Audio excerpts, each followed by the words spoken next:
আদিকে মারার জন্য আমি শপিং মলের লোক পাঠিয়েছি। আমি ওদের বলে দিয়েছি প্রথমে তোর উপর হামলা করতে, যাতে মোটেও সন্দেহ না হয়। যেভাবেই হোক রাইকে বিয়ে করে এখানে নিয়ে আয়। তারপর আমি দিবাকরকে কুকুরের মতো আমার পা চাটাবো। তুই যে আমার ছেলে এটা বিয়ে না মেটা পর্যন্ত সিক্রেট রাখবি। এই বাজিটা আমায় জিততেই হবে।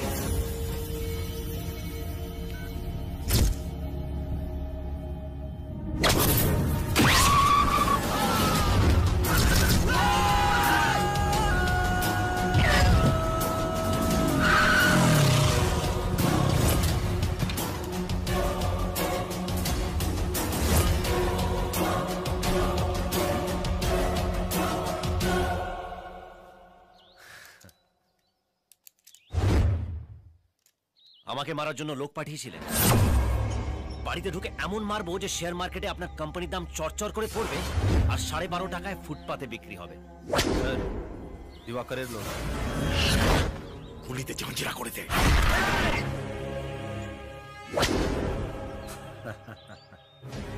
কামান নিয়ে এলেও ওটা ধরে বসে থাকবে।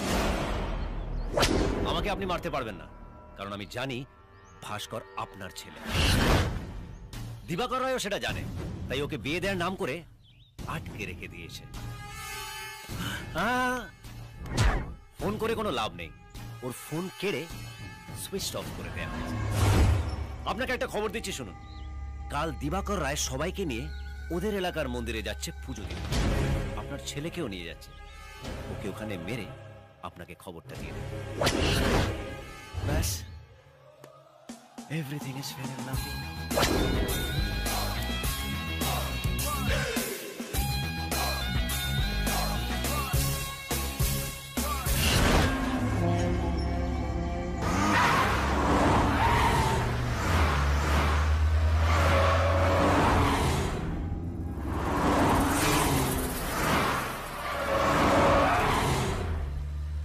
একটা কথা বলবো? বলো। বলছি আমি একটা অন্য গাড়িতে গেলে হতো না? কেন? না মানে যে গাড়ি চালাচ্ছে তার উপর আমার মতো ভরসা নেই।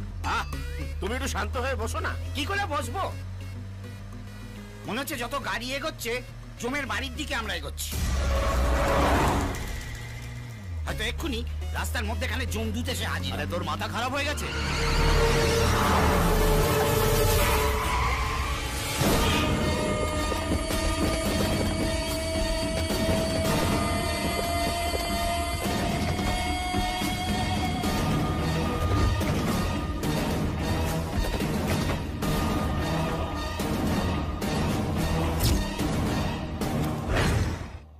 রাস্তা ছাড়ো। আমার বোনেদের বিয়ের আগে আমি চাই না রক্তারক্তি হোক। তোমার চাওয়া না চাওয়ায় কিচ্ছু এসে যায় না। যেটা আমি চাইবো সেটাই হবে। আমার ছেলেকে ফেরত দাও, না হলে কেউ এখান থেকে বেঁচে ফিরবে না। কে তোমার ছেলে? নাটক করো না। আমি জানি তুমি আমার ছেলেকে খুন করার জন্য নিজের এলাকায় নিয়ে যাচ্ছ। তোর ছেলে যদি আমার কাছে থাকতো তাহলে পেট্রোল পুড়িয়ে এত দূর আসতাম না, ওখানে শেষ করে দিতাম ওকে। আমার মাথা গরম করিও না। লাস্ট চান্স দিচ্ছি, আমার ছেলেকে এদিকে পাঠিয়ে দাও। আরে ছেলে ছেলে ছেলে শুয়োরের বাচ্চা, আমি জানতে চাই কে তোর ছেলে। আমি বলছি।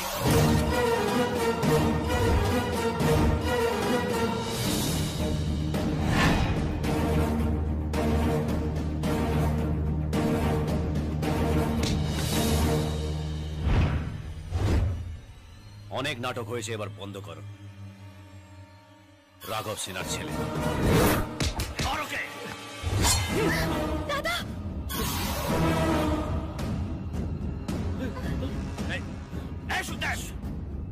ভাস্করকে ছেড়ে দিতে বলো দাদা, নাহলে টেনে দেবো।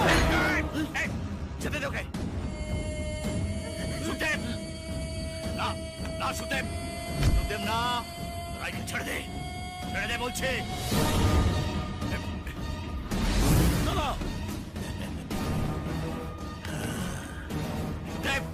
কোথায় নিয়ে যাচ্ছিস ভাই? চলো রাঘব, এটা কিন্তু ভালো হচ্ছে না, ওকে ছেড়ে দে। দিবাকর, এই পুরো প্ল্যানটা আমার চক আউট করা ছিল। তোমার বড় বোনকে ছেলের বউ করে নিয়ে গিয়ে আগুন লাগিয়ে মেরে দেব, ছোটটাকে মারবো বেনারসে। না রাঘব, রাঘব করো না। তোর জন্য আমার সব প্ল্যান ভেস্তে গেছে হারামজাদা। এবার আমি আমার ছেলের সঙ্গে তোর ছোট বোনের বিয়ে দেব, দেখি কে আটকায়। এই রাঘব, না।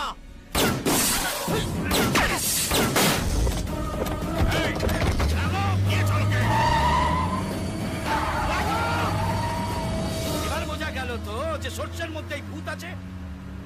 আপনি তো আমার কথা কখনো শোনেননি। আদি খুব ভালো করেই জানতো যে ভাস্কর রাঘবের ছেলে, তবু আপনাকে বলেন। নেপালদা, চুপ! এতদিন মুখ খুলিনি, আজ লক গেট খুলে দেবো। কি ভেবেছেন এদের বিয়ে দিতে নিয়ে যাচ্ছে? আরে এদের বিয়ে অনেক আগেই হয়ে গেছে। কি? ওই আদি শ্রুতিকে বাড়ি থেকে তুলে নিয়ে গিয়েছে। নমস্কার বউ। আরে কমসে কম এবার তো আসল পরিচয়টা দিন। ওই যে দেখছেন ধাপ্পাবাজ, এই ফ্যাক্টরি প্রোডাক্ট। এরা হচ্ছে নাদির বাবা মা। আর এই যে দেখছেন আইটেম নাম্বার, এ সবার বউ নয়, আমার বউ। আরে পুরো নাটকটা সাজিয়েছে ওই ব্লাফ মাস্টার, শুধুমাত্র রায় দিদিকে বিয়ে করবে বলে। বুঝেছেন? পুরো নাটক সাজিয়েছে। বেস্ট হয়েছে, তুমি শুধু নাটকটাই দেখলে। আজ ওই ব্লাফ মাস্টার ছিল বলে আমার বড় বোন যাকে সত্যি ভালোবাসে তাকে বিয়ে করতে পেরেছে। আদি আমার ছোট বোন যাকে তুমি ভালোবাসো, তাকে রাঘবের হাত থেকে বাঁচিয়ে আমার শেষ উপকারটা করো। আমি আদি কোথায়? আদি কোথায়? আদিকে খুঁজছেন? আদি ও অনেক আগেই বেরিয়ে গেছে ওর ভালোবাসাকে ফিরিয়ে আনতে। শালাশ বেটা!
দাদা আদি, আজ তুমি যা করলে সারা জীবন আমি তোমার কাছে কৃতজ্ঞ থাকবো।